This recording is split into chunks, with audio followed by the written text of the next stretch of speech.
3, 2, 1. Delhi NCR के गिटनोडा India Expo mart में FI India के 19वें संस्करण और प्रोपैक इंडिया एक्सपो के 7वें संस्करण का एक साथ मिलकर शुभारंभ किया गया, जहां खाद्य सामग्री प्रसंस्करण, पैकेजिंग और आपूर्ति श्रृंखला पारिस्थितिकी तंत्र के हितधारकों को आकर्षित किया गया है।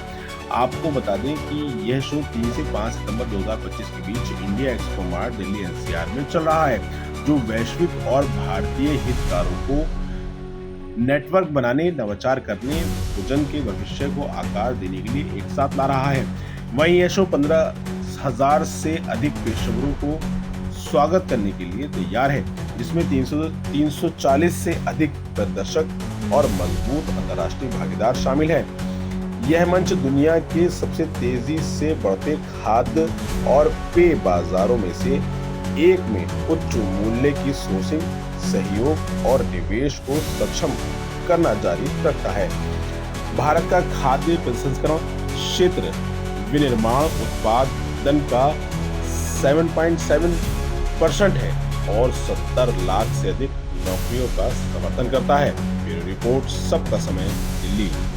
ये एक हमारा एक यूनिक शो है, बिकॉज हमने यहाँ पे शो में इंग्रेडिएंट्स पे फोकस किया है और इंग्रेडिएंट्स से लेके एंड प्रोसेसिंग, फूड प्रोसेसिंग से ये मशीनरी, पैकेजिंग, पूरा एफआई एंड प्रोपैक के द्वारा हमारा फोकस रहा है।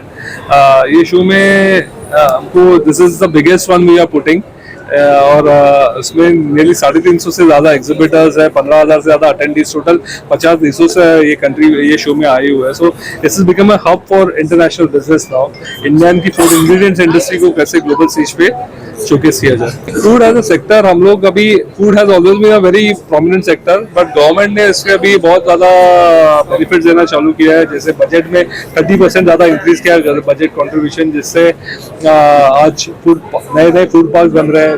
Nooks and corners of the country पे आप नए फूड पार्क्स बन रहे हैं, फूड इंडस्ट्री को जहाँ पे सब्सिडी मिल रही है, पीएलआई बेनिफिट्स मिल रहे हैं। तो गवर्नमेंट का प्रयास है कि जैसे आज इंडिया में तो हम लोग मैन्युफैक्चर के we have become the best, but of course हमारी ये क्वालिटी इंग्रेडिएंट्स है जो बाहर भी एक्सपोर्ट हो जाए और बाहर world also starts importing. And ये हमारे शो के हिसाब से हम लोग वही करना चाहते हैं, गवर्नमेंट के प्रयास को ग्लोबल स्टेज पे हम लोग दिखाना चाहते हैं। Organic food ingredients definitely is growing at a much rapid pace, around 15% plus growth rate है, बिकॉज उसका बेस बहुत लो है।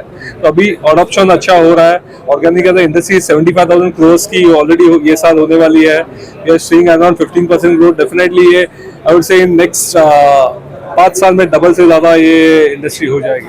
डेफिनेटली हमारे सबसे क्लोजेस्ट शो है हमारे हार्ट से, ये शो से हमने हमारा यूबीएम को इंडिया में लॉन्च किया था, जो इन्फॉर्मा भी हमारी कंपनी है। एंड जो हिसाब से पार्टिसिपेशन सपोर्ट आ रहा है और जिस हिसाब से इंडियन फूड इंडस्ट्री डेवलप हो रही है, we are happy that we are just helping to be a catalyst for this growth of food industry in India. So my name is Hitesh Patel and I am a managing director of the K Patel Phyta Extraction, and I am also heading the chair for the ingredient committee in HADSA Association. Definitely कोई भी food अगर अच्छा बनाना है तो उसमें अच्छे ingredients चाहिए। अभी फूड मार्केट जो है वो बहुत इनोवेटिव हो गई है। जैसे कि आपने पहले देखा कि फूड बहुत कम तरीके के कम आते थे इसमें, और अभी देखेंगे लास्ट 10 साल में जो इनोवेशन हुआ है, जो ब्रांड्स आई है, जो डिफरेंट प्रोडक्ट आया है, तो मेरे ख्याल से मोर देन 100x में उसका ग्रोथ हुआ है। और जब भी हम ग्रोथ की बात करते हैं तो उसमें अगर डिफरेंट इंग्रेडिएंट अगर यूज नहीं करेंगे तो दूसरा कुछ इनोवेशन भी नहीं हो पाएगा। तो इंग्रेडिएंट का डेफिनेटली बहुत अच्छा ग्रोथ है। सेकेंड चीज कि सब लोग क्लीन इंग्रेडिएंट देखते हैं आज की तारीख में, क्योंकि सब लोगों को क्लीन लेबल प्रोडक्ट चाहिए, हेल्दी प्रोडक्ट चाहिए। तो इसके लिए ये प्लेटफॉर्म सबसे बढ़िया है कि जहाँ पर आपको सब क्लीन लेबल वाले प्रोडक्ट भी मिल जाएंगे।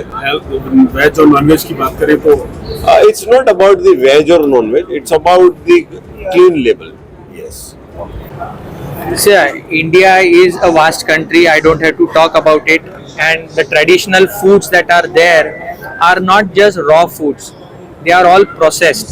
So, in fact, if you go back to our Rig Vedas and our Ayurvedas, they have lot of components coming from different parts of the plant to give a different taste and flavor to our food product. The food industry, the food ingredient industry actually is going back to the books, to the traditional Indian cuisine and trying to understand what are those actual ingredients which are giving the flavor and the fragrance and the taste that people are really liking about.